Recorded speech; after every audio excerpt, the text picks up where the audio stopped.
Bonjour Bande Konanga, bonjour peuple congolais, bonjour, j'espère que vous allez bien, un très bon week-end. Ça fait longtemps, c'est vrai que Naleki na Facebook,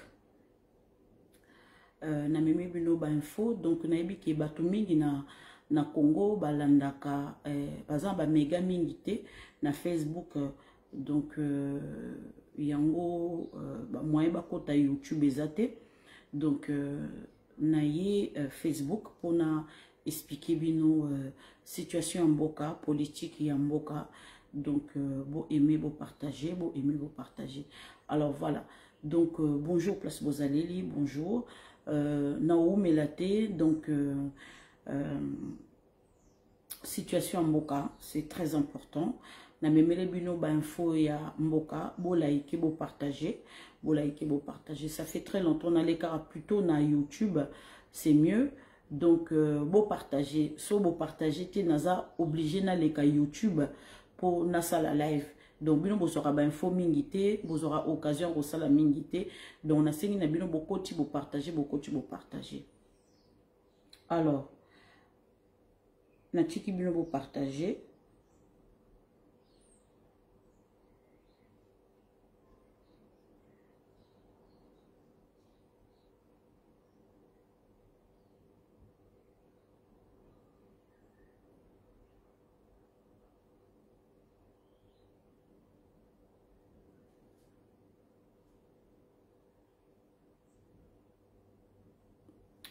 Voilà.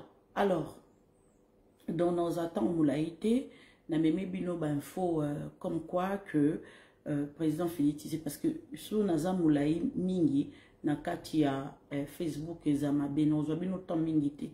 Donc ba oyo ba osala connecter après wanande ba oya Olanda na sima.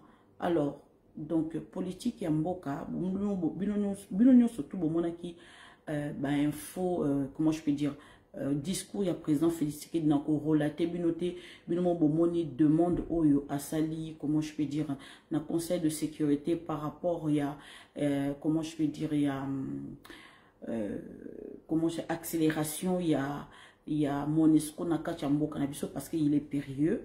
Donc il est vraiment c'est vraiment urgent parce que entre population congolaise et la MONUSCO on s'entend plus au pesi mbwa boyi parce que toyebi que sécurité en mboka président sécurité en mboka eza na maboko na biso mais ba o bazotia l'insécurité ezalinde MONUSCO azotia l'insécurité na Ituri, Butembo, Minembwe, Tanganyika na Maniema. Donc MONUSCO a créé un groupe armés et gouvernement congolais à comprendre comment je peux dire l'Ikambouana. Alors Bintou Keïta était convoqué, hein, Bintou Keïta Azaki convoqué, tantôt, en tout cas, nous avons battu Bolimbisa, en tout cas, tant Oyoko, tant Oyezamabe, tantôt, nous avons beaucoup de place, les lunettes, Bolimbisa, nous avons les lunettes, hein. Bon, le soleil est bimé les sous. Ah, Seigneur. Donc, tantôt, nous avons ya ko pelisa mwinda te soki sa ndenge nini. Donc tant eza mabe to komi presque na automne, tant eza mabe. Donc ce que je disais que y a eu vraiment pendant tout ce temps-là, et c'est que le gouvernement Kabila avait laissé faire. Le gouvernement Kabila avait laissé faire que MONUSCO a fabriqué plus de 100 et quelques groupes armés. Président Félix Tshisekedi a coûté au moins plus de 300 et quelques groupes armés. Comment un contingent plus costaud au monde a vendu na Nord Kivu kuna, mais ils sont dans l'incapacité comment je peux dire radiquer 300 groupes armés, mais c'est pratiquement impossible. Général Mayela Lobaki Likamumoko soki bomoni na kacha armée kokoso ezali, donc kokoso wana ezali bango mutu bazotia kokoso. Donc so comme on l'insécurité za na kacha armée, ba o ba tia l'insécurité ezali bango moko armée. Pozo monde. Donc 300 groupes, 350 groupes armés na Nord Kivu, na Sud Kivu, Monesco Vandiwana pendant 20 ans. Okokakako éradiquer tes groupes armés. Mais c'est toi qui es le problème. Hein, Monesco? Yon tous un problème. Pendant 20 ans, Monesco vandi kuna na kachamboka la biso pendant 20 ans. Bafuta ko chaque année. Mais président Félix Tshisekedi a eu pouvoir avec au coût à 350 groupes armés. Nana koti sa ba groupes armés wana. Nana armaka ba groupes armés wana. L'enquête wana, ça a pris du temps. Nakati ya DEMIAP, service de renseignement militaire. Nakati ya ANER, ba élément, il y a, comment dirais-je, il y a Banyam Rwanda, il y a Kabila, il y a des étrangers. Bazalaki, il fallait tout ce qu'on a appareil judiciaire, il fallait tout ce qu'on a appareil de renseignement. Ça soit dans Nord Kivu, Sud Kivu. Chaîne de commandement. Chaîne de commandement de notre armée est commandée par les étrangers pays voisins.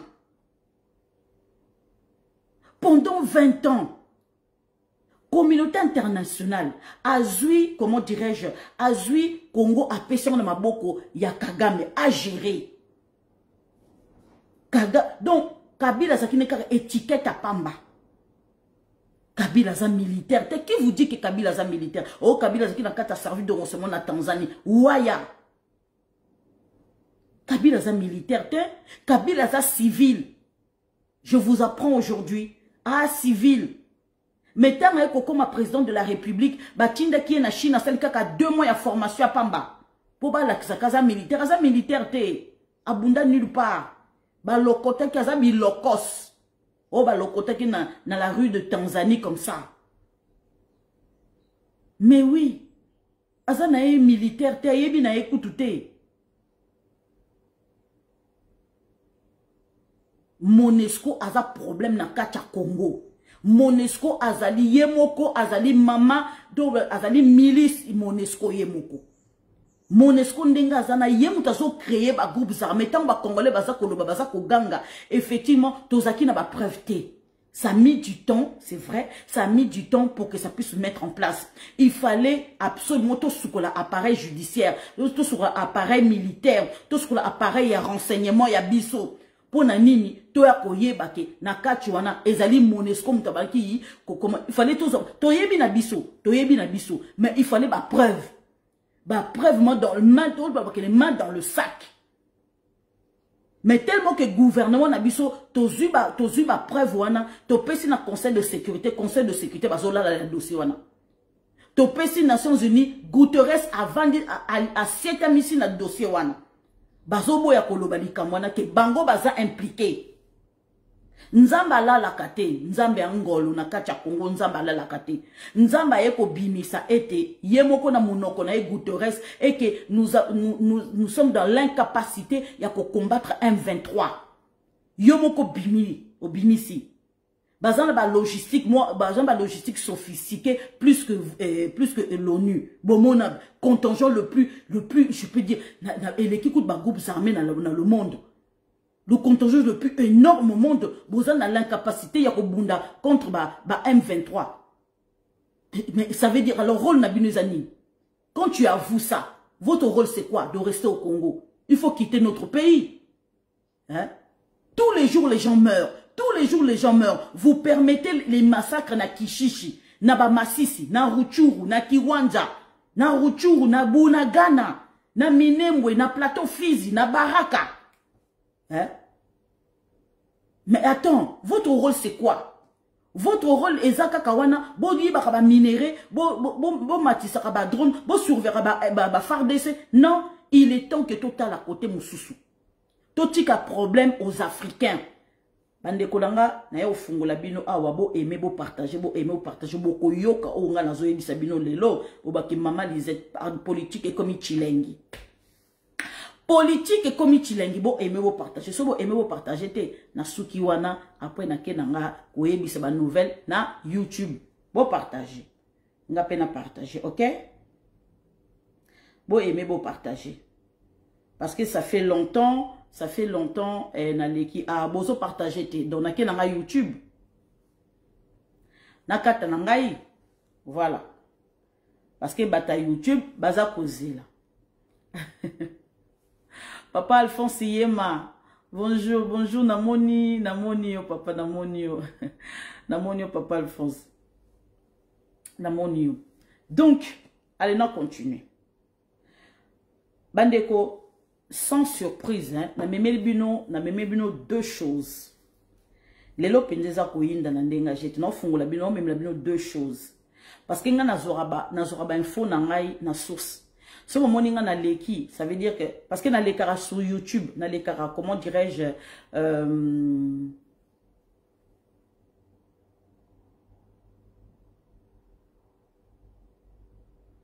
hein? Na lobby hein? Nazo loba makambo ya live awa makamba mboka na biso yo memelanga makamba papa bameko. Mais est-ce que c'est normal, Pinza? Non, mais yomi tout nako, ce qui na yeli pour na koloba makamba papa bameko, ou na yeli koloba politique ya mboka. Mi tout na ce qui yomo koza normal. Na ye pour na koloba politique ya mboka, ou na ye pour na koloba makamba papa bameko. So za na posa ko yeba makamba papa bameko. Mais Luka vi na ye, Luka place koloba pour makamba na ye, ah to zoloba politique ya mboka, pourquoi makamba ndengwana? Hein? Oh. Bande konanga. Eloko na roye bisabino awako. Na deux choses. Président Félix Tshisekedi akutana ki lobby na Benjamin Netanyahu. Wana première chose qu'on a zo bisabino pona usuka na pona bisabino na wumela te. Bande ko eloko nazo fungola bino awa. Oui. Benjamin, je vous ai dit que Benjamin Netanyahu, premier ministre il y a Israël, pardon, nasuka na likambo ya papa bameko, de 1, na kota vie privée batute. De 2, soromoni mutoazo akoye biso likambo muto na za songi songi paza ndoki. A cousine ou cousin ya ndoki. Parce que ta unazo kota live ya mutu nazo ebise na ye koyoka makamususu uyozo makamususu, ça veut dire que mitala molimo no bien oza ndoki oli koyeba vie privée bato, est-ce que yebi ke bakangi yeso ki se yo tango yo yebi ngo pourquoi ko sambela te obiki sa papa bameko wa ko lobelanga parce que nga siko naza policier ou naza gendarme na salani au moins qui monte mamabe bazo bonde la biso to changer monter to changer maloba non.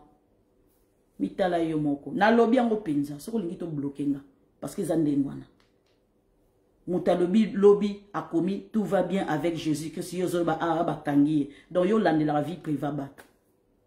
Mitala sozanan. Purée, Seigneur Jésus. Token. Alors. Naza bien. Nga lande la vie privée ba tout. Dieu merci. Qui paye à yo. Alors, bande konanga. Netanyahu boye ba bien aza parmi batu o babaro luka Fati alongwa na kati ya pouvoir. Alors Fati ndengazana ayebi bien que mutoyo Netanyahu ana problème nanga. Fati garda parce que Fati bossa na kelo côté. Boye ba bien Fati bossa na kelo côté. Alors directeur de service de renseignement la Mossad Netanyahu nani Yossi Cohen asa longwa na ye parce que en ce moment ils allaient non David Beyar azali directeur du service de renseignement la Mossad. Alors tangu Fati akendaki comment dirais-je Israël Netanyahu azala quitté azalaki son premier ministre te ezalaki comment dirais-je comment je peux dire ezalaki nabosani kombo na ye azaki premier ministre balongoli ekutu balongoli bon bref na bosani kombo na ye. Après par la suite basali une manœuvre que Netanyahu azonga. Donc voilà, parti na ye sali le plus possible pour Netanyahu azonga. Mais Fati atikala jamais comment dirais-je ko bosana makambu ex-directeur de service de renseignement à Sala na Katia Congo, à Kota na Katia Congo plus de 3 fois qu'il y a Kabila, à Kita na Tarmac, à Kita na Tarmac, le jour Antonov et Kweyaki, le jour Antonov et Kweyaki, ex-directeur de service de renseignement, la Monsan Yossi Cohen, à Zaki na Tarmac, Boyoka bien, Bolandanga très bien. Alors, il y a Fatih Zanakatia Moutou. De comment on a qui consul ya Israël et fungwami na kati ya Congo. Tango baya bande ko sikoyo soleil ezate et pesi siko moi mulili tokendeka, c'est pas grave. Alors l'ambassade na kati ya Israël et fungwama kité. Fatih avait toujours des ressentiments na coopérer na noté. Alors Fatih lokoni na sali il s'est réservé parce que première avant Fatih Akende États-Unis comment dirais-je Netanyahu a bengsaki Fatih pour basola makambo o accident ya Yossi Cohen Fatih Akenda quitté Fatih Kendaki Israël te Fatih Boyaki parce que et c'est là qui maman na scandale na 2019 na 2020 Congolais yebelo ko wanate ata journaliste moko congolais a rolata eloko wanate na kacha Congo ke balinga ki basala coup d'état na Fatih Congolais nani journaliste moko te Fatih visio longo bon comprendre. Donc, parce qu'il y a deux choses, Lélo. Après, par la suite, il y a publié. Fatia Salelo comme on a New York. Fatia Salelo comme on a New York. Fati a Salelo comme on a New York. Kagama a Ningani. Ngayanga ni kutute bande konanga bo aimer bo partager Ngayanga ni kutute. Ezali journal proche ya Kagame. Bango batale la kaka Fati, bango batale la kaka déplacement Fati, bango ba relayer. Ngayanga ni kutute. Na zuangote, info ango na zuangote et pas aux journalistes congolais, aux journalistes français, aux journalistes de na zuangote pas ba rwandais bango mo ba publier. A journal ango ezali proche ya gouvernement rwandais bango doit publier lokwana.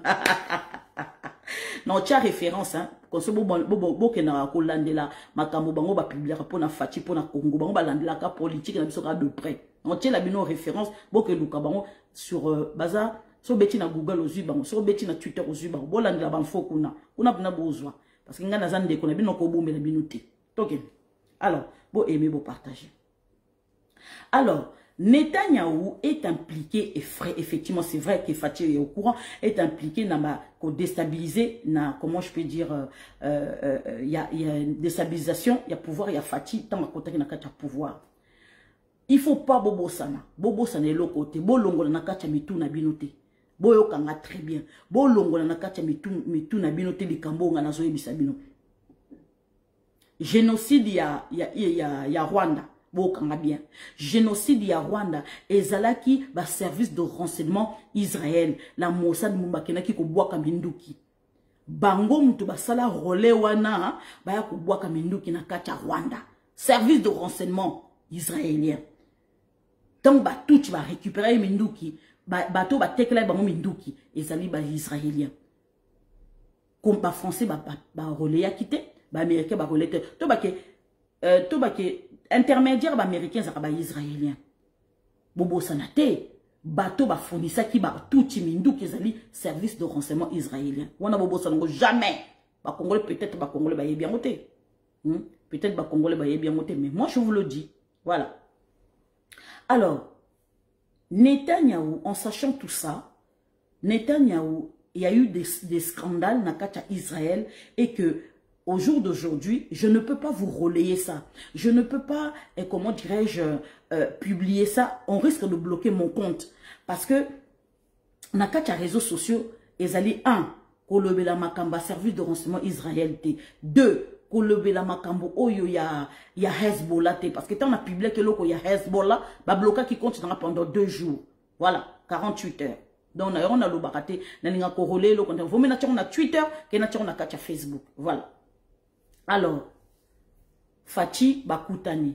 bandeko bino bochaka kate nga na lingaka ko congolais nyoso tuko lingos en habitude lisu likola lisu donc ça veut dire ekenge na sens ni faut être très vigilant bo quand s'arrêter bakangi photo Fati bakangi photo na Benjamin Netanyahu nani nana bino bo remarquer kaka wana nga na remarquer te nga na remarquer bandeko ba détail ça compte hein ba détail na kacha analyse ça compte baya kaka koloba bilobela te na kacha analyse faut vraiment ba détail après que ça ba recherche na kachi wana je remarquais que bah geste Fati était très à l'aise. Moutazaki mal à l'aise ezaki Netanyahu. Et puis les sous ko ngambo na biso soki eloko moko stratégique ezali directement professeur Serge Chibangu azalaka pembe na Fati. Rappelez-vous Likambuya Victoria Nuland secrétaire d'État secrétaire d'État aux affaires africaines, Victoria Nuland, Tangayaki, Nanazalaki. Avant, à la veille, avant que Victoria Nuland ayaki, à la veille, Mouye Yazalaki, ministre affaires étrangères Azalaki, donc président Félix Tshisekedi, on n'avait pas besoin de professeur Serge Chibangu. Wana Toyambaki ambassadrice américaine Nakata Kinshasa ayaki ko yebisa Fati politique boye. Wana ezali secret donc comment sécuritaire était et ba koyeko lutundu la koyeko yoka mouya ya koyoka parce que ça porte-parole il y a gouvernement. Mais quand il s'agit secret de défense, secret surtout il y a Est par rapport que les Américains ils ont besoin de traiter l'Ikamboa Est en privé par rapport à Fati. Donc ni ministre des Affaires étrangères, ni même ministre de la Défense, ni boyoka bien, quand il s'agit des Américains pour traiter l'Ikamboa, il y a défense, il y a Est, na Fati, ni Mbemba Zalaka, ni Lutundu la Zalaka, ni porte-parole na biso gouvernement Bazalaka. Donc, ministre Affaires étrangères, ministre de Défense, ministre Affaires étrangères et notre porte-parole Bazalaka. Mais quand il s'agit, de porte-parole na biso Azalaka et tout, mais quand il s'agit ni sécuritaire, défense, il faut professeur Serge Chibangu Azal. Alors moi, j'ai remarqué que hier, à New York, président Félix Tshisekedi dit, Bazalaki côté biso côté Congo, professeur Serge Chibangu. Après, il y a un représentant Moussoussou. Mais chez Netanyahu, naeko mona directeur, il y a service de renseignement militaire Iman. Parce que kuna service, il y a service de renseignement la SAA, on est à défense, on est à défense, on est en la SAA, donc ils allaient oyo les qui a présent Félix Tshisekedi à Kenda qui s'entraîner kuna donc il y a militaire, hein, voilà. Et puis militaire, service de renseignement militaire, voilà. Et puis Mossad, et tikali oyo ils allaient ce qui n'a bien en bas, ce qui est ce qui est na bosse ni kombo na mususwana parce que wana ezali babimara pa mapamba te on a bosse ni kombo babimara pa mapamba te bango babimara ka po basala mission ya suka après bazonga donc Mossad mutebimara liboso et puis wana na bosse ni kombo na bosse ni kombango na bosse ni kombo bon c'est pas grave ya baza 4 la sa Iman Mossad na mususwana ba 4 pas 4. Baza 4. Ce qu'on est au monde, directeur de service de Iman, militaire. Pembeni ya Netanyahu. Ngabi, osoka zalia, ozali kamoko sécuritaire. Nabio, indi koto, indi peda facha vandisi masolo. Alors, je commence à faire mes recherches. Naye ko tomber na document moko boye. Balobi et que Netanyahu donc il y a on a ici nous encore publié on publie moi non publié on a YouTube et non publié on a comment dirais-je na Twitter Balobi que bon je vais essayer sur Facebook hein, ceux qui écoutent Barondi Manga donc Balobi que Netanyahu a un problème grave ceux qui va publier, ceux qui va bimisi, parce que Mouta bimisi c'est que les Oizali service de renseignement iranien, parce que vous voyez que entre Iran et Israël, le chat la souris. Voilà. Parce que Moutabimisi document oyo ezali service de renseignement iranien balobi ke Netanyahu azana postule moko na kati mboka très délicate parce que soki abimisi ezali likamba sécurité ya mboka soki babimisi document na ke mboka mwangani. Vous comprenez? Donc je me rends compte que on dirait que Netanyahu a bomisi batu ya opposition ebele ou na kati parti na ye ou Netanyahu a soleli na ngambo ya ennemi. Je suppose. Ça c'est sûr parce que et oyinda kala mingi te parce que to ke malemba pe boyo kaka mama na scandale. Ah bon bref. To vandika boy na moni représentant moko boye akenaki komona comment dirais-je Mbemba akelomona Mbemba. Na comprenant été représentant azanan. Tant na fouillé babité az ambassadeur israélien na kati ya Congo akenaki komona Mbemba. Ngabi oh mais ambassadeur israélien ceux qui ont posé la roquette na armona fati, pourquoi qu'on passe par Mbemba? C'est ça que moi je n'ai pas compris. Parce que du fait que Mbemba a yambié, après par la suite, président Félix Tshisekedi a yambié peu officiellement. Mbemba a yambié peu officiellement, président Félix Tshisekedi a yambié officiellement. Maman Lisette, nga mutu oyo, mutu penzako, na dinga mana faire réfléchir mutu nanga. So toza ba Congolais ta 50 inde tinga tozo réfléchir na ba détail mike, mboka eke liboso ya solo bosembo. Ezo ya penzako po Congolais comme fungola penza misu. Na mutu, na bongo. Alors, ambassadeur israélien na Katia Congo, Mbemba yambié officiellement.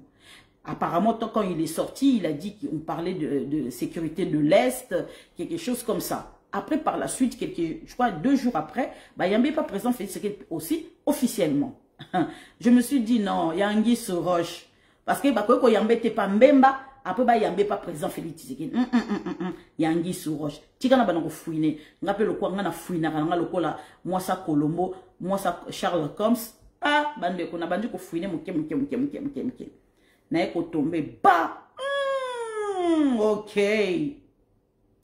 tango ambassadeur ba yambi pas présent Félix Tshisekedi ba opé sa lettre moko ya Netanyahu azana besoin ba kutana président Félix Tshisekedi moyena kende nazana agenda moko chargé moyena kende Israël ezate moyena voyager zate to kutana kaka na l'ONU ya mo bomona ki officiellement président Félix Tshisekedi na bomba makambote akutana ina Netanyahu officiellement. Maintenant tout ça quand on parle, oui, cybercriminel, oui, c'est vrai, cybercriminel, pour nous protéger, effectivement, tous on a besoin de tout. Tout ça là, comment je peux dire, tout signana, na d'accord na comment dirais-je na israélien par rapport à la communication parce que communication na biso bien boyebi que central nango eza na kati ya Rwanda fallait to benda ba câble ezonga na kati ya Congo et puis surtout cybercriminalité et puis les sous tozo ke na kati élection to lingate ba tricher ezala to lingate ba pirater biso voilà donc mutako ko se trouver à l'extérieur azo pirater nini comment je peux dire ba logiciel ya CENI donc tout ça il faut être protégé avec donc il faut se protéger contre les cybercriminalités. C'est très important, tout ça, ça se fait. Et puis par rapport à la communication, et par rapport, il y a un logiciel, il y a Congo, c'est important. Donc il faut savoir se protéger. Par rapport à l'infrastructure, donc comme Israël, et puis par rapport, il y a bilan, donc voilà, donc biso aussi tout sacré du monde depuis 2021, biso tout qui est en avant, mais tout le monde réaction de mon côté par rapport à Israël. Donc autant la nenge makambo kende parce que nenge va changer premier ministre Netanyahu, donc total nenge kende. Ok, ok Malène. Alors, je me suis posé la question pourquoi Bazui comme on a président Félix Tshisekedi, on prend président Félix Tshisekedi dans les sentiments. Président Félix, c'est qu'il faut savoir qu'il a les liens dans Katia Israël, ma famille Moko Boebaebi, famille Tshisekedi très bien. Mais pourquoi Kaka? Pourquoi passer par Israël? Pourquoi? C'est les Américains. Bandeko na zoko taskoyo, vive sujet na biso. Bandeko na Katia Sikoyo, bandeko na balobaka politique eza posé. Oh bandeko bonimbisanga. Bonimbisanga Moi, je suis toujours la prière de Papa Charles. Hein. Donc, même ceux qui ont la prière, mais moi, je suis d'autres prières. Voilà. Donc, voilà. Voilà. Donc, c'est pas lui qui le dit, hein, c'est la Bible. Hein. Voilà. Alors, Bandeko, Lelo Fati a une position de force. En position de force, au moment des Éthiopiens, les sous Bandeko nanga na uchi ko apprendre. Eh, général Chiwewe, salut Nayo. Général Ndima, Bakodo.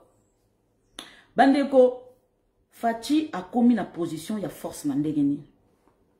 Fati a commis la position à force parce que Mindou qui est côté à partir il y a Centrafrique, Mindou qui est côté à partir il y a Ubangi et côté Penza et que l'Américain va monter l'autre côté. Alors que je suis en train de vous parler, il y a une convocation, il y a Emmanuel Macron et pas Touadéra. Va convoquer Touadéra à Wanakati à France. Pour Touadéra à se décharger dans le groupe Wagner. Bandeko, to kotisi Matouza. To kotisi oyobake. To bois kamos n'habite ceux qui bombent, ceux qui nini missiles, auto kotisi et ko même Panza Rwanda. Na niveau ndenge koti, l'Américain ba hebelo ko anate. Donc ndenge tozo sona ba Américain to comme une position de force. Bandeko bayaka ne omone boye ba Américain bayaka ne lulu pala la lulu bayaka ko imposer tolingi il faut faire bosiko yo match est tourné. Match est tourné Fati na tribune des Nations Unies. Alors il est périlleux. Que Monesco a quitté territoire Nabiso. Il faut Fati ke koloba accélérer. Aïe! Accélérer.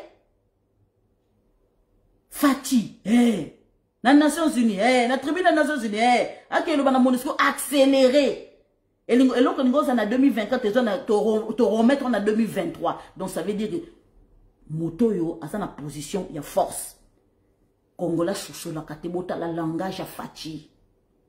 Fati a sali point de presse la veille à Lobina pour na Makamba Rwanda, ça suffit. Naïbi Sarabino ke président Nabiso a l'obara jamais Makambo Waza. Ses paroles sont mesurées, pas par rapport il y a ba Congolais. Pas par rapport, il y a des Congolais. C'est par rapport, il y a des Nabiso. C'est par rapport, il y a des ennemis Nabiso. Vous comprenez? Fatia le barapo Nabiso. Oh, pourquoi le barapo toujours à l'extérieur? Mais à Kolobango à l'intérieur, na oyokai. À Kolobango na kacha à l'intérieur, na oyokai. Mais sur le bien, on a. Parce que ceux qui Fatia voyager, Bandeko, ba caméra, n'y a surtout ya qui les a braqué sur lui. Ezoaka batala ka Fati place kendaka. Ndena oso na bino boyeko bandeko ngata unayaka koloba lobi bo opesa ngareso. Matouza o euchi kokota na niveau ya Centrafrique bandeko nanga et alerter les occidentaux na ba américains et kotindengeni parce que na yebi ke Matouza nyonso to ekota na kata RDC. Ba américain ba yebaka bon wana sko ba yebi entendeni allez-y comprendre satellite ba américain satellite ba anglais et tourna na kacha Congo communication nyo surtout bango ba intercepta Congo bo siko biso Fati a au travail ndeni allez-y comprendre ba chinois bazali ba russe bazali monde est tourné vous comprendre. Donc, Fati Ndengaza, comme si on a position, il y a force pour imposer paix politique naïe. Bandeko, rappelez-vous. Non, tous on sima. Est-ce que vous vous rappelez la loi ya Tchani? Vous très bien. Est-ce que vous vous rappelez la loi ya Tchani?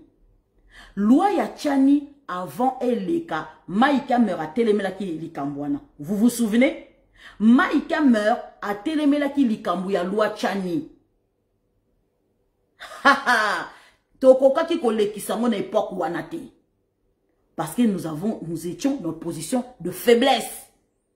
Tozaki na position de faiblesse parce que bachaki fati lumbe mouete. Vous comprenez? Ba occidentaux ba boya ki eloko wana loi tchanieleka parce que nous étions en position de faiblesse. Loi tchaneko ba américain ba telemela ki eloko wana sa nyonso pona katumbi. Parce que ba yebi ke RDC ko décoller te biso to yebe na vie na biso ba américain depuis to tcha RDC ko se développer te. Kaka ba étranger ce qui fatia longo to tche un autre étranger pona bango na mitu na bango eza bongo. OK calcul ya mutu eza calcul ya nzambe te. Calcul ya mutu eza calcul ya nzambe te. Bango ba yebe donc to zaki na position ya faiblesse. Loi tchane ko lekate. Fatia, il n'y a pas de problème, on va travailler. On avait posé même la question à Fatia. Qu'est-ce que vous en pensez par rapport à Loi Tchani? Il a dit, vous connaissez ma position, je ne peux pas donner ma position. Mais pour moi, je trouve que c'est discriminatoire et tout et tout. Il a dit ce qu'il devait dire, c'est tout à fait normal, il est président de la République. Il est président de la République, il ne peut pas être pour ou contre, donc lui, il est entre marteau et l'enclume, mais il est au milieu du village. Voilà, on y va comme ça. Alors Fatia, il comprenait que je ne peux pas être pour ou contre, parce que je suis en position de faiblesse. Il faut travailler ça. Fatia commence à travailler. A comme kokota minduki est comme rassembler. Donc il y a mike ba rassembler. Et munke tu la rassembler. Est-ce que bomona matuze kita na njili wana? Olibu mundunda moko kita la matuza na kata njili wana. Est-ce que bomona ba service de renseignement la CIA et c'était la miso na kata njili wana. Ministre ya défense ya kala. Papa Gilbert Kabanda. Akekaka Russie. Kozonga ya ozonga. Ambassadrice américaine. Na ba commando ya CIA. Ba kendela epenza ba kotele na kacha bureau na yekuna. Vous comprenez? Tout ça qui est en position de faiblesse. Parce qu'à outa qui Russie. Ba tournier. Okoso ma minduki ni. La kisa miso minduki yo sombi. Tout et tout. Mais est-ce que boyebi que. Je vous le dis. Est-ce que vous voyez que tout ça sous embargo, balongo lève embargo, voilà, balongo lève embargo. Mais est-ce que vous voyez que notification ezakati siko? Est-ce que vous voyez? Est-ce que vous voyez que ba occidentaux balongo la notification te? Voyez ça bozela. Est-ce que vous voyez que to uti ko somba rafale moko boy na France, o to sombi soki nini? Est-ce que vous voyez que RDC a uti ko somba ba rafale o ba logistique na France? Oh, RDC ou tu kosomba minduki aux États-Unis. Boyoki minduki. Ozoki libumundu ndamoko e bimi e kiti na njili parce que tu ute kosomba minduki na France. Boyoki. Est-ce que si boyoki depuis balongola notification ana. Waneza pona kon dormir biso parce que tu chaki maman na pression.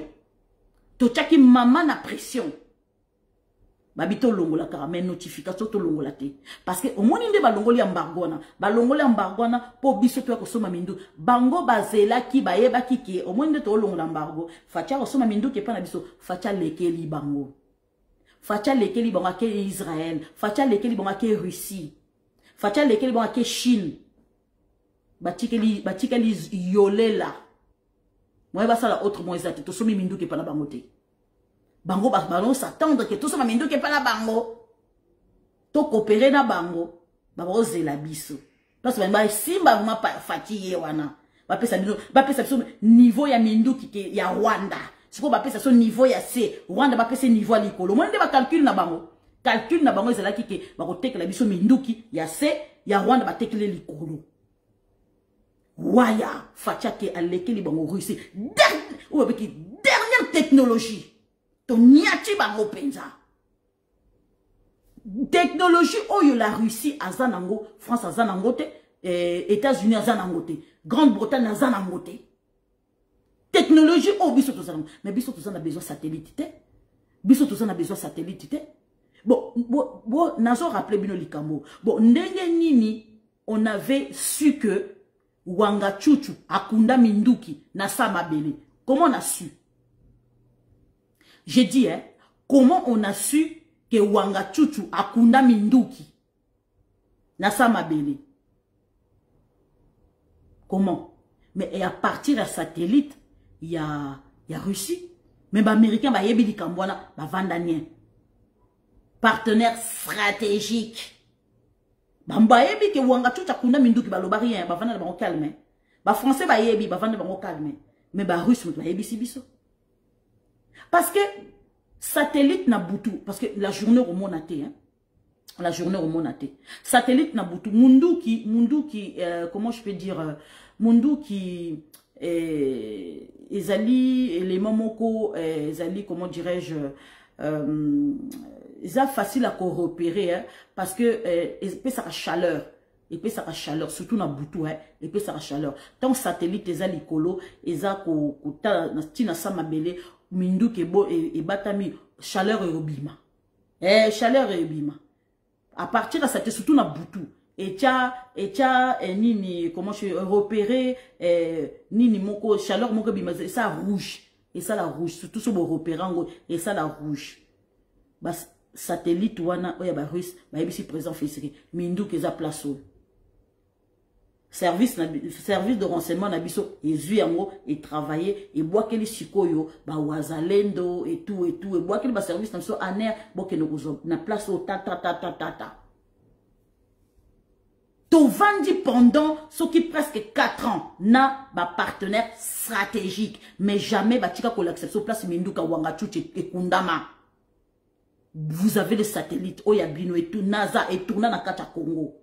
Bomona ma massacre na époque ya Kabila, bomona ma massacre kuna na Nord Kivu, bolobate bovandakam, bosiko minduki ya wanga chuchu bomona te. Minduki ya wanga chuchu bomona te. Mais il fallait Russie to coopérer na Russie pour Russie mon makambwana. Bosala ba comment je peux dire, bozana ba drone, boteka ba drone na bino ba européen. Boteka ba drone na bino ba européen, bosala bino mo miteka na ba drone. Entre bino na bino, entre ba européens, entre mboka ba Europe, parce que ça va lier na bino.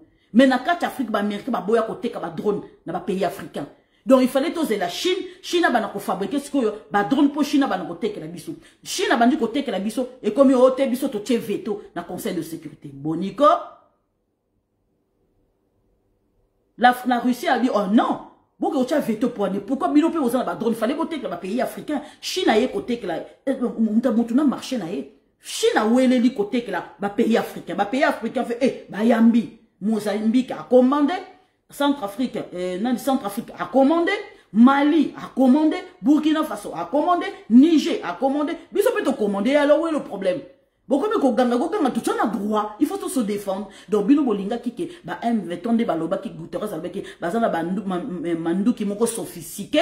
Donc, biso tozan angote, boyangi noir. Pendant ce temps-là que goûterait ça ko fioto la monoko, biso tozo s'armer.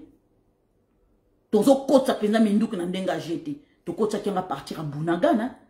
Ce qui fatigue à l'oba qui oui que ba force régionale, il y a Kenya ba kota à partir à Bunagana. Mais le bac on sait pas pour rien. Parce que les Congolais comprennent que l'eau qu'on a été. Or que c'est mindu qui monte à partir de Bunagana. Toleki ça qui a penza partir penza ya Bunagana mindu qui m'a tous écouté. Oh c'est là qui va logistique et va Kenya. Non c'est qui va logistique et va faire d'essai. To vandi ça penza ngingingong et vandi. Oh les pont humanitaire, Angola, qui vous a dit, Matouze Kotaki? Ote, Chinaye, Nanine humanitaire. Qui vous dit, Matouze Koti? Russie aussi par Émirats arabes surtout. Bango, bango, bango, solide, bango, américain, baya, penza na Matouze, na premier dit, bakiti, ça prend. Baninga, baya, katana, boutou, Émirats arabes. Et ya, penza na moïna, Matouza. Et ça, kokita, penza, oh, Matouze, outi, Émirats arabes. Vous comprendre, to banga souté. Eh, Amérique comme on mboa izanga minute. A comme nga reçoit minu ezate papi. Ba on ba ne loulou pa ba américain. Ba comme ngo ba papi o bazanga minu. Ba comme minu ezate o swande nini mboa kopal. Wa minu ezate. Nous sommes comme les États-Unis, comme les Occidentaux, surtout la France. Naïbi Sakabino Bandekonanga, comment dirais-je, tous un ennemi en commun, la France. La France, aza mutumo, aza nuisible, bande konangai. Aza nuisible na niveau mondi mate. Na yango ba américain sikoyo. Tango, nani Victoria Nuland aya qui peut convaincre Fati, non, il faut pas se rallier na ba américain. Mais biso to koti déjà automatiquement na Brinks. To koti déjà, to kota qui déjà automatiquement na Brinks. To kota qui déjà automatiquement. So to kota qui te, to kotinda ou lutundu la kende Afrique du Sud ko kanga photo na ni. Hein? Ce qui te compte qui bring, ce qui bring te. Te retient dans le tundu là, à en Afrique du Sud, a assisté à la réunion, on a pourquoi l'année dernière. Et puis, a fait photo officielle, n'a pas membre à bring. Donc, ça veut dire, nous sommes déjà. Bon, tu es côté de ce qu'on yo, ça m'a le condé. Hein? Première personnalité, n'a qu'à gouvernement, n'abisso. Notre premier ministre, bande kotoza déjà. Batindi siko batouba ko convoque Félix Atika.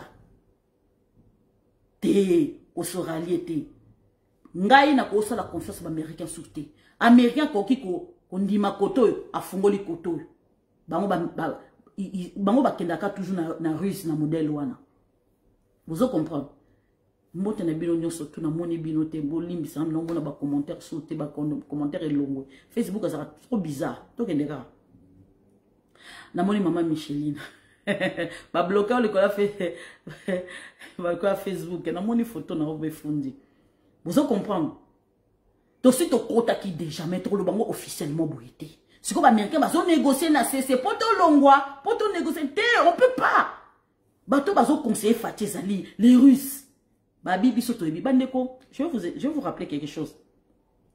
Est-ce que vous savez que dans l'époque il y a URSS, dans l'époque il y a URSS, les services de renseignement entre eux, les Américains, les Occidentaux et tout, et les URSS, surtout les KGB, services la Mossad et tout, la CIA, qui ont changé, na DGCE, il y a français, qui ont changé l'information entre Bango et services de renseignement. C'est pour ça que François Beya Nabiso, qui ont travaillé dans le service de renseignement extérieur, parce que entre Bango, double espion, se changera l'information. Vous comprenez? Voilà. Alors, ça fait que, tango, guerre, parce que guerre entre USA et puis URSS et Bandakal, guerre froide, Bandakal, entre eux, Toebike et Bandakal. Bon, si quoi, les Cambodgiens, par rapport à Ukraine, les Américains, déjà, na mitou na bango, baboto la Chine, Taïwan. Donc, mer de Chine, on a ceux qui mer noire, ceux qui mer rouge, ceux qui mer américain, ils ont contrôlé pour comment ceux qui est le plus grand au monde, ceux qui sont impérialistes, ceux qui sont nini. Donc, ce que américain, chinois, comment dirais-je, russe, et là, on m'a bé. Parce que si on va dire qu'on contrôle les côtés de biso de barofoot, ceux qui ne pas, ça, nini, on va contrôler comme ceux qui number one. Alors, tout est ba américain ba yebi que ceux qui n'a pas lien na biso occidentaux so to attaquer comment dirais-je la Russie à cause se diminuer, mais sans le savoir que pendant ce temps-là guerre froide et tikala entre URSS, parce que URSS c'est ça qui soutenait comment qui Russie, parce que ba pays mususu Ukraine, Géorgie et tout ba on besoin qui indépendance ba et tout ba Pologne et tout ba bandeko. Le problème est que pendant ce temps-là la Russie se préparait. La Russie, c'est une grande école, côté espionnage, Bobo Sanate, à part les Israéliens. Mais la Russie, ils ont grande école, il y a espionnage. La Russie, il y a géographie dans la bandeko. La Russie, il y a mboka na biso, koleka biso moba congolais. Ba russe, ba yebi mboka na biso, ba village na biso, koleka biso moko. Ba yebi ke na village balobaka lango, na village balobaka lango, ba étudia kango na école na Russie, kuna botuna ba congolais o bakena ko étudier na Russie. Ne école ya KGB, ba lakisa bango géographique ya Afrique par cœur. Yango bomona ke na époque ya URSS batinda un agent de service de renseignement ya KGB, Poutine, à kota na kata Afrique. Makambo oya partait douana. Makambo oya partait d'Afrique du Sud. Poutine a lutté na Mandela. Boyeba. Ba guerre ya mike. Ba tinda kenani Poutine na kati Afrique pour asala espionnage. Poutine wana ayebi Afrique par cœur, ayebi ba pays par cœur, ayebi ba pays Pasteur Vanda. Poutine a Vanda, yango bomoni ke tango bomoni ke Poutine azozala po na biso ke tozo indépendance na biso par rapport aux impérialistes, ce n'est pas pour ayebi, c'est un agent de KGB. Aza agent de KGB. Et non seulement que Aza agent de KGB, Azali pire. Il est pire. C'est un agent de Spinazi. Azali agent de Spinazi. Spinazi et Zali, c'est encore pire que KGB. Ah, Seigneur Jésus. Spinazi et Zali pire que KGB. Eh, Seigneur, Seigneur, Seigneur, Seigneur.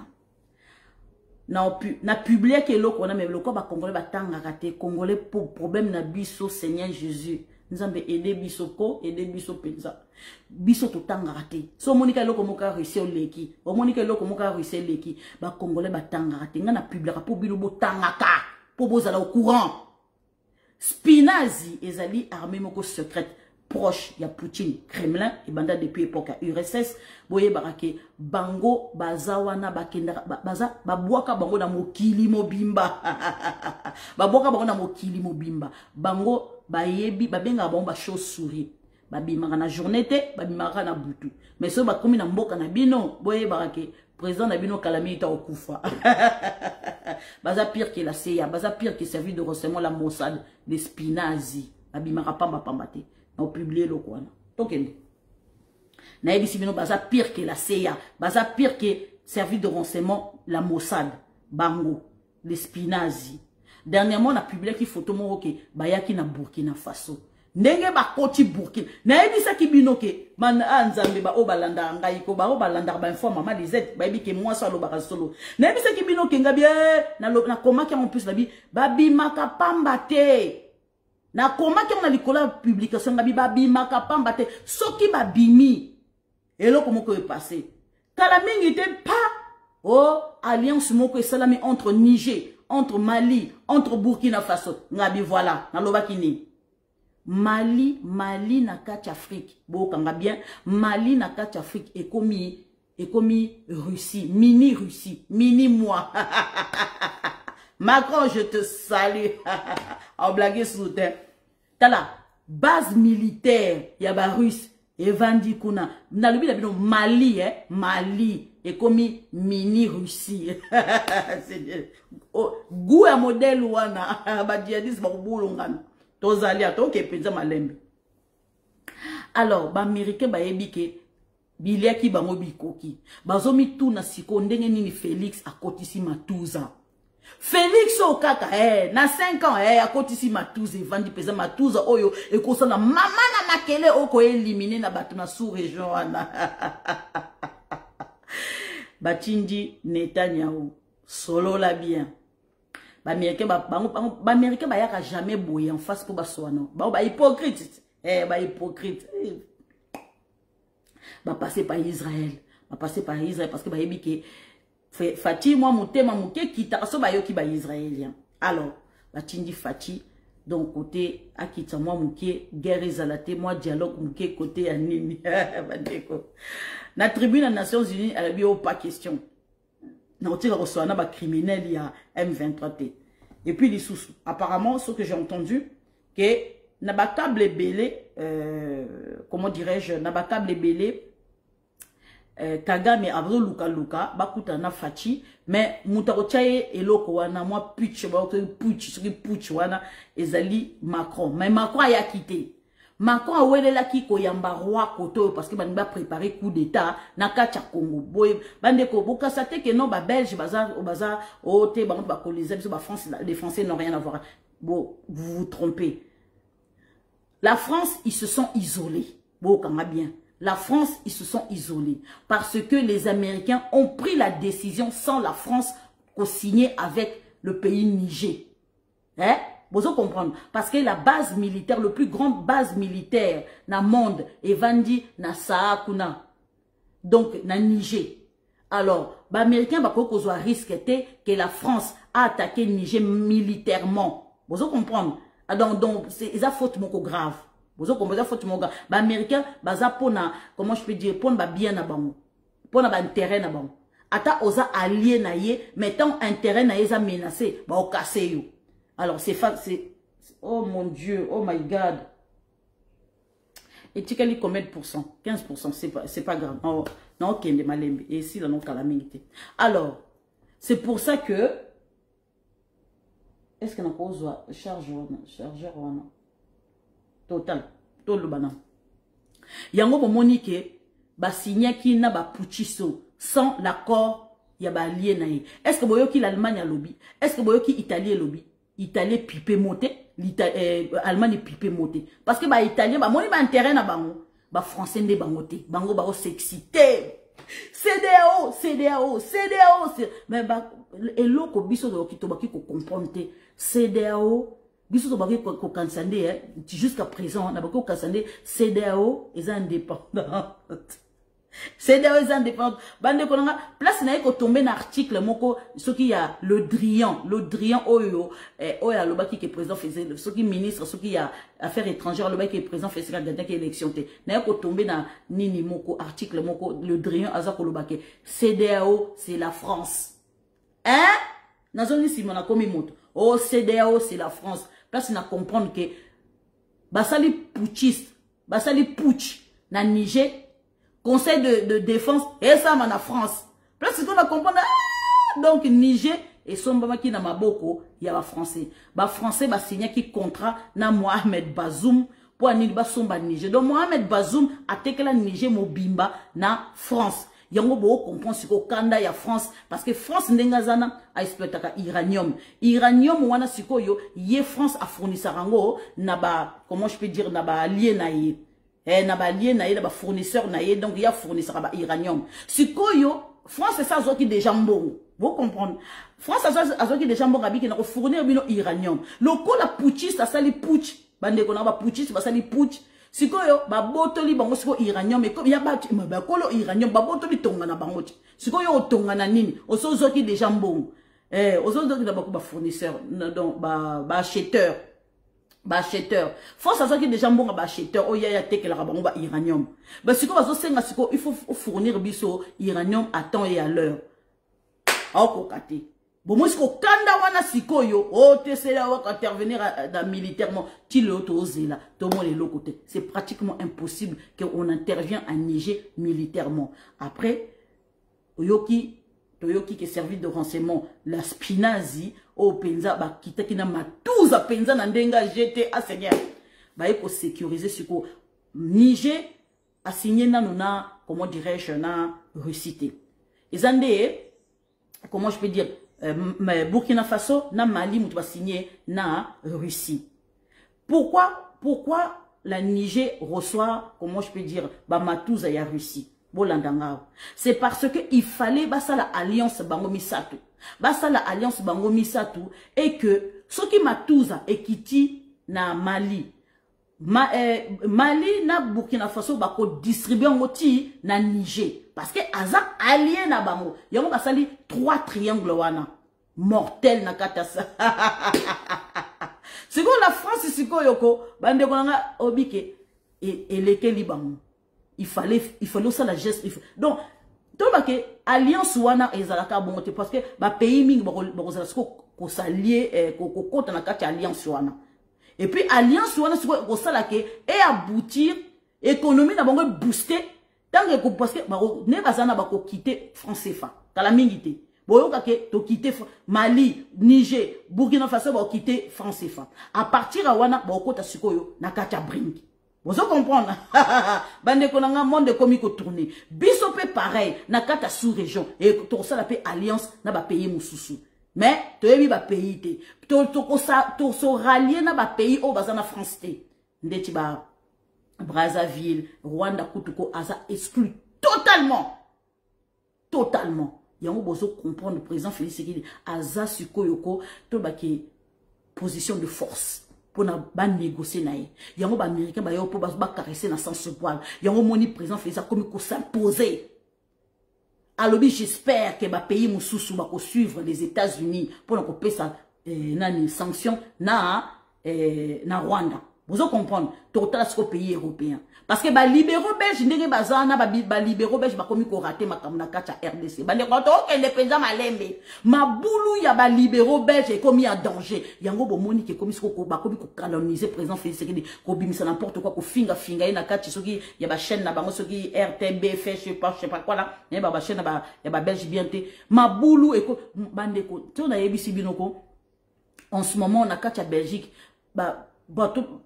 Chaque année, route na bango, ranger, chaque été, comment ranger. Ma boulou na kati, comment je peux dire, na kati, ya Belgique, ma boulou comme bima na prince, moi, ranger, bon, parce que bango, grâce à Congo, perd comme il canapé robinet naïe. Ceux qui vont remarquer, presque 2 ans, il y a un monde à présent Félix qui Belgique sous terre. Et il est parti se faire soigner en Belgique. Il est parti se faire soigner en Belgique. À quel mois tour, na Belgique. Et à quel sous terre. Pourquoi? Parce que ça na maman na kanda. Parce que les libéraux belges sont ralliés na France. Donc, pour France, France ça isolé. Na bisa ki binoni. Américain, soit qui décision, signer na putschiste sans l'accord de la France.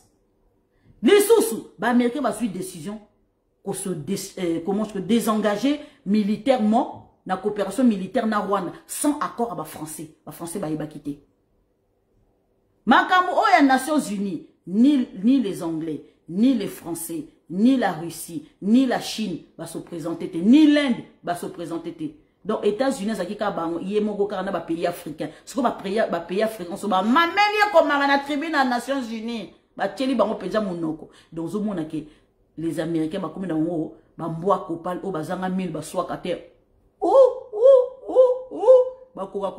parce que mine c'est ça li reliat parce que bazangi mine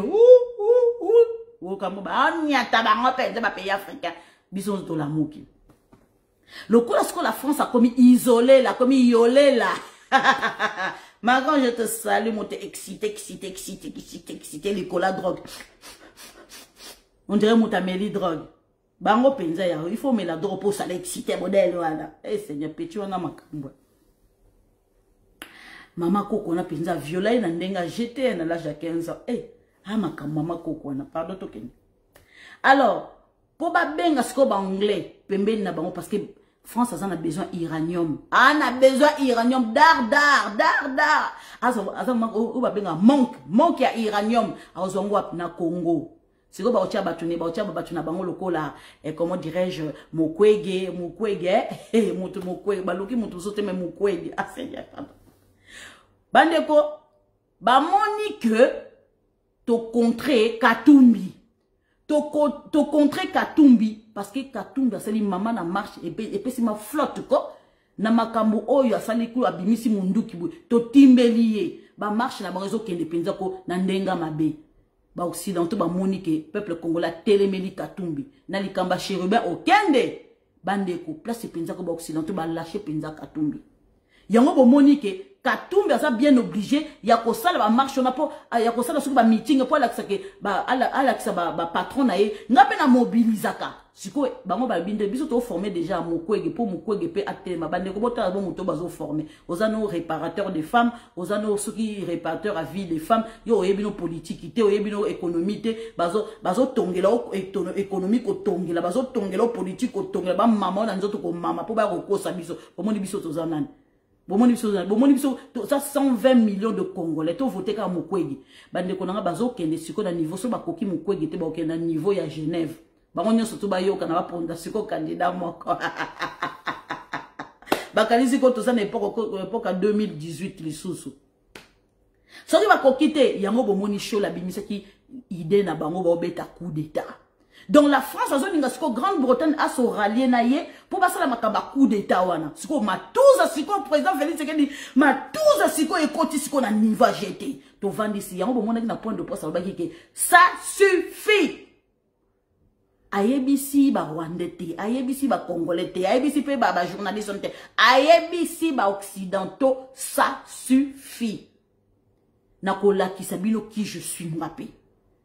Donc, le président a une position ya force moko na ndimande ko na ondima te bandeko boko yo ka jour ba ko tindika lokito na kata sous région boba donc donc tozaki na matuzo oyo ba américain ba ko respecter bisoko illiko presto Félix wana ko aoke malembe penza jour ko boyoka ke non Rwanda eza souya tala Kagame ko ao risqué aza sous président ce qui a ça la quatrième mandat.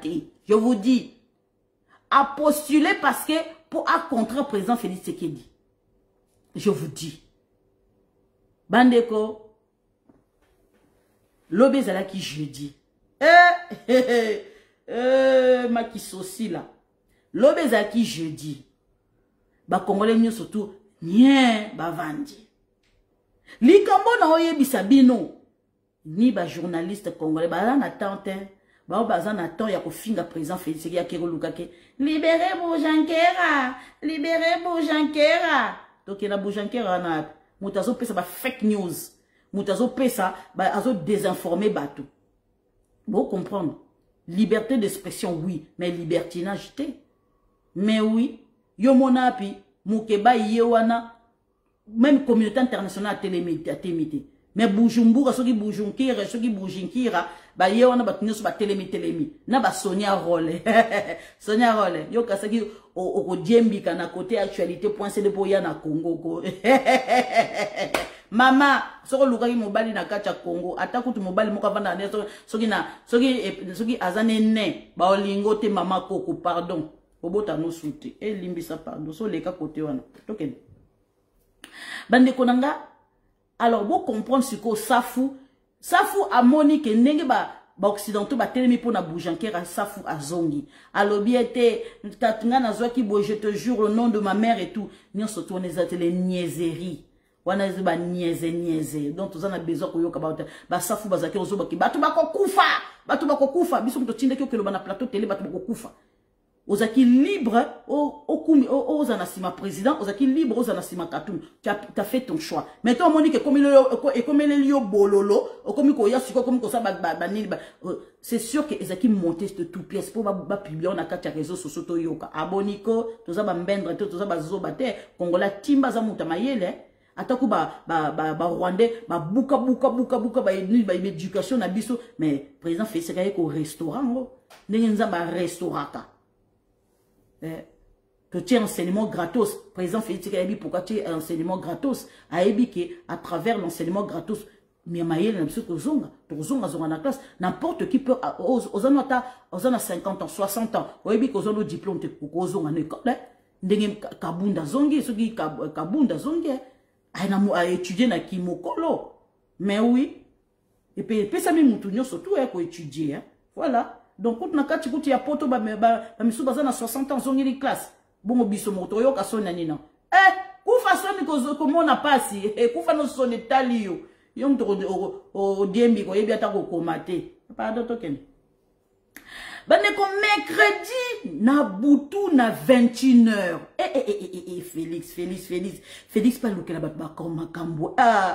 Omoni moko tuninga moto passer week-end na biso tranquille tobi ki to passer moi week-end moi soleil et tout mais Félix a mis ko même ça tout ba panji likolo ko ça ba live ya mbala kata ya damba Félix maman Marthe simba no moi no bien ko pardon Félix a makambo mingi il faut tout que moi na maman Marthe mercredi à 21h et tout le monde a ka voiture mo ke garé kaka soa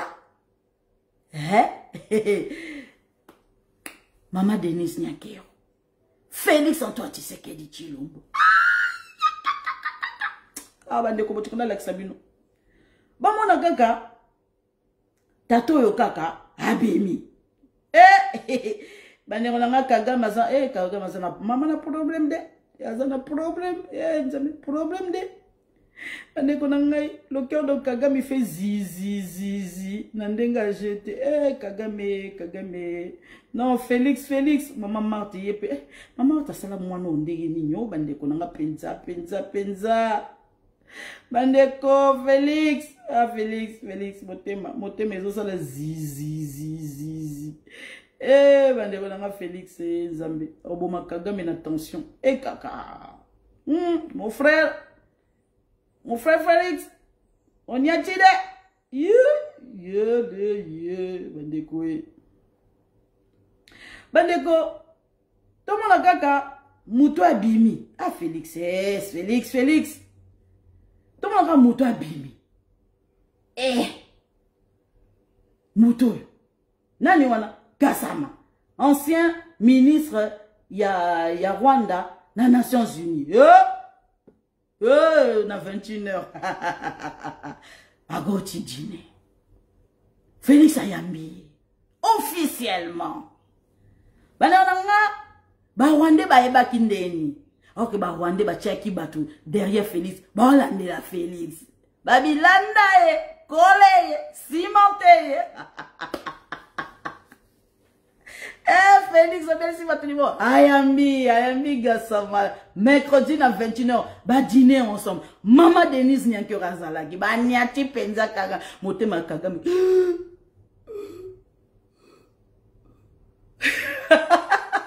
Crise cardiaque. Maman Lisette, obi kenga penza ko. Kosona no ngate pona onyato penza na ndenga jete okufa. Félix tamba yoki ke non. Félix Ayambi mutoyo. Bandero na ngai matanga ebandi na Rwanda. Balobi yoko boyoka Kagame na suka. Bon tangela bino nyonso tout parce que nous publié. Kagame lobi selon le pouvoir boyoka bien selon le pouvoir de Kigali, Gassana cherche le soutien de Félix pour renverser le régime de Kagame.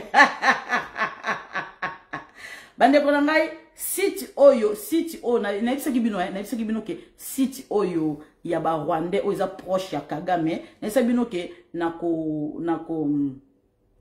olakisa bino boke Hollanda parce que maman disait papier se rappeler source na hier ezali source oyo voilà oyo source oyo voilà bokende bobetango sur Google bobetango sur comment dirais-je bomoni batie WhatsApp batie nini eza na nini eza pe na Facebook bolukango voilà bolukango bomona donc ezali ce qui igie donc yango na voilà monier voilà yango penza bon na kata cuisine awa nzambe na tantôt moun tokende ka bref vous comprendre alors président Félix Tshisekedi Ayambi Gassana mercredi na butu na 21 ba dîner ensemble ande konangai ya ona ebisi bino ke soki Kigali elobi ke président nani Gassana azo luka soutien ya président Félix pour ba renverser pouvoir na Kigali. Donc ça veut dire que match est tourné ba yebi que président Félix Tshisekedi donc ba ke na position de force na yebi ça qui dès le début que ceux qui osent la matuza moko o ba américain ba ko banga yo ba américain ba ko solanoko na lozito ba wiki tsapenza doloko parce que ba américain ba a besoin ko perdre RDC.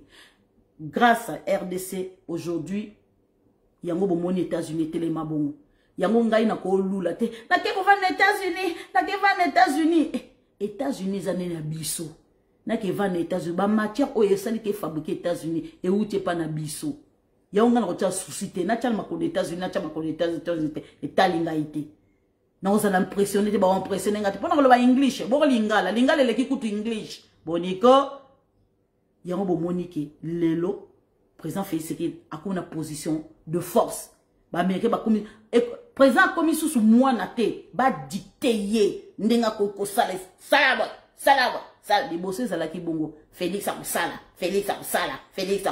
c'est que comique Félix to solo là gagnant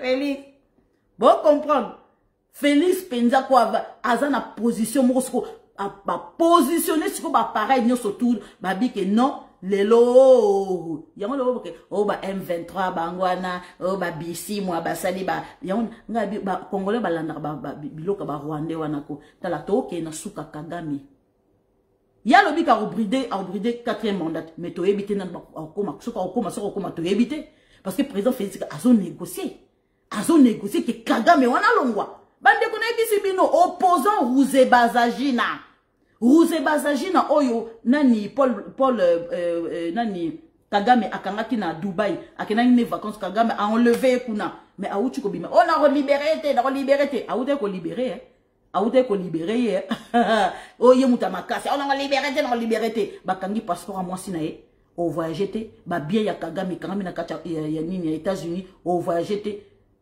mwana nao bana nao ba étudier awate bakangi ba bien na bango ayoki penza son a libéra Rouzé Bazagine a libéré mais Rouzé Bazagine c'est la point de presse parce que Rouzé Bazagine a soutenu par comment dirais-je comment je peux dire par les sénateurs américains. Les lorsqu'ils qui sénateur on dit Bob Mendes hier azaki pour pas payer sa sanction na Kagame donc le lobbying il y a présent Félix Tshisekedi fouti lobbying il y a présent Félix Tshisekedi fouti au sentir que bien Kagame au sentir Kagame a maneko nangai Kagame azaki les États-Unis to mona que soki Kagame parce que Kagame mais papa ya Kagame c'est même pas américain.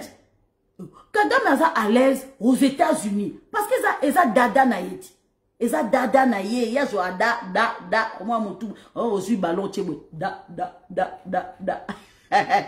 sigoyo ane dada des athées dada des comme Félix Tshisekedi batunyo surtout on vient voir président Félix Tshisekedi batunyo on vient voir président Félix Tshisekedi batunyo on vient voir président Félix Tshisekedi ba libéro beche penza ba yangi noir Louis Michel, ok, na ko kufa penza ba carré minye nyoso ya ba libéro belge et kende penza na ndenge ko to boto lango. Ba libéro belge ba ebike na deuxième mandat ya président Félix Tshisekedi. Yango bo Monique Cholé bandeko eloko ebomba makina nkuku ya bimisa na poisa.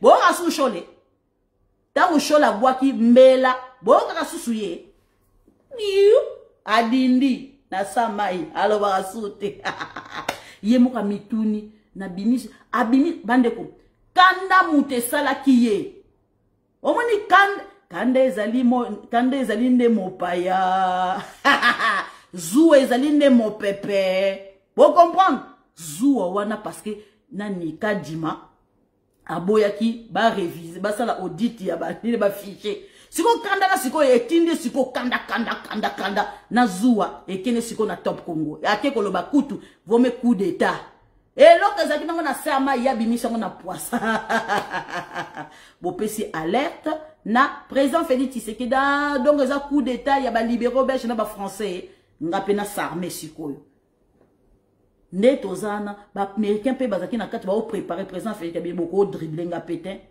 Na vandi 37 ans, 39 ans na ni na opposition. Lelo na komi na présidence be beaucoup kanga pétain. Ba français bazoni ba benga ba Grande-Bretagne ba sa bandeko. Omoni eloko soki au répété une fois et marché. Au muyi ba olinga ko répéter encore deux fois. L'assassin retourne toujours sur son lieu de crime. Ba français ba kasani ne ba betaki ni na bango il faut ko boto la est wana ko tia ba nini comment dire ba contraire président Félix Tshisekedi ba contraire président Félix Tshisekedi a négocié na ba M23 ba kasé ba donc tactique na bango ko marcher sous yambaloyo beaucoup tani penzako na ya Putina ko ya Putina na osuka koto ya Putina ko ndenga zana aboyi ko négocier na ba service de renseignement pour na nini bo dribbler ya Putina bo kangi ba continuer surtout ya ba riche russe bo kangi ba yoti na bango bo botoli bango ba visa bo contraire économie ya ba russe ba tekate Toyoka na boy, Toyoka na penza boy, États-Unis, nga naza allié na yo, malgré toza na guerre froide. Ba allié na yo, ba petit na yo, ba France, ba Allemagne, ba Italien, nini.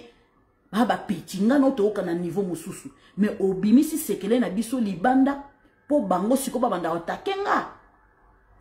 La France azo livré, ba rafale na Ukraine. Petit France go a livré ba rafale na Ukraine en sachant que ya Poutine denga zana obi que so aboki moi so qui s'attend de po France et baby je vous dis France karamoko ils ont qui trahison pour na Poutine makambo oba américain ba sali ndenge ba kangi ba compte ndenge ba niveau de économie ba sali bon pour économie ya Russie kweya ya ba Russie kweya malgré ça bosomba ka gaz et pas na ngai ah les Américains ba bombarder Kaduk nini na suki ya nini ba boseni ba benga suki Kaduk suki ba benga suki no ba boseni kukumbo na ngokutu nini bon na lo bango na ndé lingala tio biso ba tio monene o elekara entre l'Europe ti la Russie pour ba livrer ba gaz na kati ya Europe. Les Américains ba bombardango ba kosi o ezali l'Ukraine ah c'est quoi ba chinois na ba russe ba sengi que enquête ça au niveau il y a comment je fais il y a conseil de sécurité ba américain ba boyi ah bokomi bongo sikoyo bande kolanga boyo ka sikoli kamboyo lokola ba américain ba trahir bozo kakaka ndenge baso sala bandeko.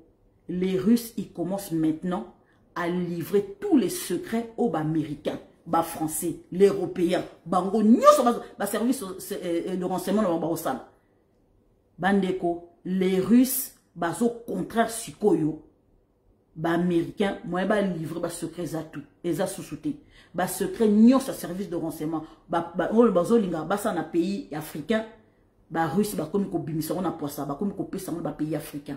Vous comprenez, les Russes, c'est ce qu'on va trahir. Non seulement que les Russes, les pays africains, les pays africains, ce que les Nions, surtout les Américains, les bomba, les Occidentaux, les bomba. Donc, vous avez dit que vous avez dit que vous avez dit moi, je attaquer sur les autres parce que tout le monde est mutakalisation na bango. Babi mutakalisation. Et ba mutakaliser bango. Vous comprenez? Mutaleki côté communication na kati ya mondo so que zali KGBT okosi KGB ko azana technologie moko de pointe o ba bengi de pointe na Marseille je vous salue technologie moko de pointe. Les Américains vont comprendre, les Français vont comprendre. Dernièrement, les Américains vont comprendre, général Tchani, na Niger. Ce sont les Russes. Dernièrement, Ariel, oh, nous avons Seigneur Jésus, ah, voilà. Bozela, na charge, et lingo si là. Naeba kikaka bolimbisa elingo sile élection ekache voilà ah et tu as 4 minutes voilà journaliste française o ba uta ko kanga azoki ba document na ndeni ah bato bazo bimisa ba sekele service de renseignement, il y a KGB. Poutine a décidé d'aider un pays africain. Bissomoto se développer. Banani baso côté président. Banani baso côté président Félix Tshisekedi. Banani. Ceux qui présentent les lois, qui ne pays, alors que les pays États-Unis à l'aise, on dirait, et pas naïe karaté. Félix, président Félix Tshisekedi. Hein? Azep américain. Aux États-Unis, Akende Koyamba, opposant ya Kagame. Hein? Alors, président Félix Tshisekedi, Ayamba opposant ya Kagame. Oh, Kagame a nga boma. Les États-Unis. Hein? Les États-Unis. En sachant que maman ya Kagame, as américain. Mais président Félix Tshisekedi a passé outre Koyamba, opposant ya Kagame. Abandeko, allez-y comprendre. Allez-y comprendre. Président Nabino avise Olongo. Président Nabino avise Olongo. Abaki ko kenye na ba occidentaux, na ba américains, malais, bande ko stango za na position faiblesse ko yeba ko fermer ta gueule. Yo kaka. Mi kiti ça, dans la vie c'est ça. Oyebe le côté mi kiti ça, yeba. Je comme la position de force, yo pour fongoli gueule na yo. C'est comme ça que ça marche. Baba qui qu'on y a ta présence Félix Tshisekedi. On a dit il faut faire ça. On a dit il faut faire ça. On exige il faut faire ça. Bon yo kaka présent la binote ayaki ko lobe la binote. Mais loko présent Félix Tshisekedi. Asalaki a lobi na époque ya Mobutu. Mobutu baki ko former kaka ba ibu, ba service de force spéciale. Pona ye, pona famille na ye, otozaki na armée te. Président Félix Sabine, erreur ya Mobutu na kosala ngote. Erreur ya Laurent Désiré Kabila na kosala ngote. Erreur ya Kabila pour la boma population na kosala ngote. Avant de 37 ans d'opposition, a timbele a moni penza. Yango bo moni que politique ya Mobutu na politique président Félix Sabine, ba congolais ba comprendre te. Ba comprendre ngote eleke ba congolais, ba mona na politique wana na vite. Biso to yebi kaka Lona lelo, buka lelo, lia lelo. Oh, même la biso, oh, gratuité de l'enseignement. Toliango. Oh, ce qui gratuité de maternité. Toliango. Tu vas santé, bana, ouais, belé, comme ça, botara gratos. Yoka siko, espère congolais. Soko tcheli bango, ponduna madesu, balo baka, mais a tcheli biso ponduna madesu, wapi musuni. Ça, c'est congolais. Insatisfait. Opesi bango bo zwandaku. Bon apesi biso mbongo te poto so baba kiti. Congolais. Pour na ye social, il faut vimba libumu. Allah la mais la bière na ye, abana kolota. Place Vendôme koti kala mindele wana ndevi. Congolais. Baninga bazomona ki to sala ba smartphone ndenge nini. Ndeni to sala pe biso pe to kuma pe number 1 to sala pe nini. Yete ye ko lia. Encore vendredi. Photo bima, photo bina. Mboka non dengezana, ezolinga kokindi. Tozana na infiltré, nan tozana nu, infiltré na kacha population, tozana infiltré na kacha armée, tozana infiltré na kacha. Soki mutabeti concept, ok na biso, tobina, vieux kaka moko, oui. Vieux moko, y a pas de souci. Mais okotika ko lia ta mbongo ta ya Congo te. Ata ba minera Congo lia to kufa peko. Président Félix Tshisekedi ani kitisi bande konanga bomoni bomoni na ba américain bayaka. Envoyé spécial aye na kacha Congo. Oh ambassadeur américain aye oh libéré belge bango ba monaka premier ministre te bayaka monaka président Félix Tshisekedi. Mais bon mon président na bino sourire kaka ayambaka okazo travailler na sima zo nia bande ko nia tiba penza mwana mama niati nazangi ju na ti jute ju nazangi ju lelo mwana mama niati bango penza na position force abina oyamba gasanako na Congo te no yambe kaka na New York ici New York ting ting ting ting ting ting ting bayambi etunda na New York penza. Ah, Kagame Tindi ba espion na ye. Ayambi nani? Oh, ba patron. Ouais, ni. Bolandi Tshisekedi wana. Oui. Ayambi gasana. Hein? Namoni tamususu. Kagame abaki ko bela mais namoni tamusu o bakangie soki na sarcophage ya momie. Po bazongisi makila. Ayo kengo penza parce que Kagame il avait pas réalisé petit Chilombo ndenge hein oh petit Chilombo simba kinga liboko to ke pas à pas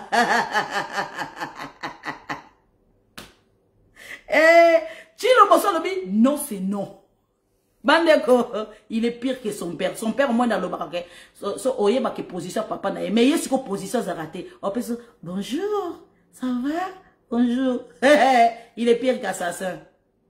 Chilombo se karaté on a dit que vous nous autres mon maman Marthe tout na maman Marthe éducation ni ya pesa ki Chilombo penza nzambe na ngai il est pire que son père maman Marthe parce que na ebinto to ebinde une position na été bande ko to ebito soki asekaka so asekakate so aza content jour ni na ko kangakanda to mona raté Chilombo penza Chilombo bande ko na ngai Kagame lobi na yebi ete na yebi ba congolais nyo surtout na kacha congolais mais Chilombo na yebi ete bande ko ba yebi si Kagame NON na tribu ya Nations Unies to solate na solo la raté Yo ebi ba Congolais bazaka solo la bien. Ya solo la kate.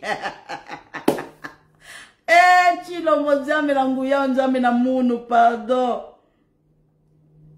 Ye Kagame Kaseke ba pesa munu passage. Ba pesa munu passage pour na dialogue. Ogo yanga noir.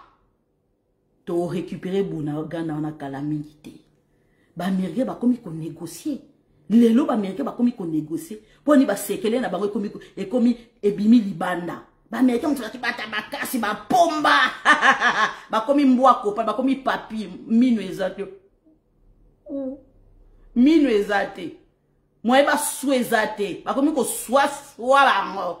Na Niger bouquet au petit pays le da Niger ebisi ba Américain ba quitter territoire na biso.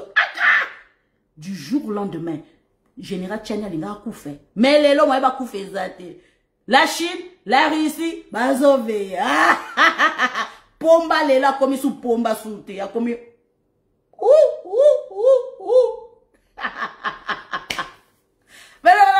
Politique comme chilengi. Na oliango na sauce moko sauce garbit, couscous garbit, c'est bon comme là-bas. Na couscous go ya ba marocain. Et indi pe na Maroc, France pe indi na Maroc. Eh ben ndiko na ba français penza to benga na bona ndenga jeté to tindika bona ndenga makasi me ba olinga okende te. Mais to tindika bango ba okende. Biombo zo blaguer na Congo. Congo ekozonga ko ekozonga non seulement militairement, économiquement. Peuple naïe, Atakutu, ça va prendre du temps pour que le peuple congolais se réveille. Mais je vous dis la vérité. 2024, bah libéraux belges baza ko trembler. Bah occidentaux bazo trembler. Bah yebi Chilombo wana bande konanga soki bo yebi garçon te. Et Chilombo c'est un garçon. Ton pied, mon pied. Chilombo c'est un garçon. Alakisi ba américain ko alakisi ba occidentaux. Na bino, mais tantôt nous avons négocié kuna. Na bino, mais nous avons négocié na Chine. Na bino, nous avons négocié na Russie. Na bino, to continue à kata brink. Vous comprendre. Bon week-end.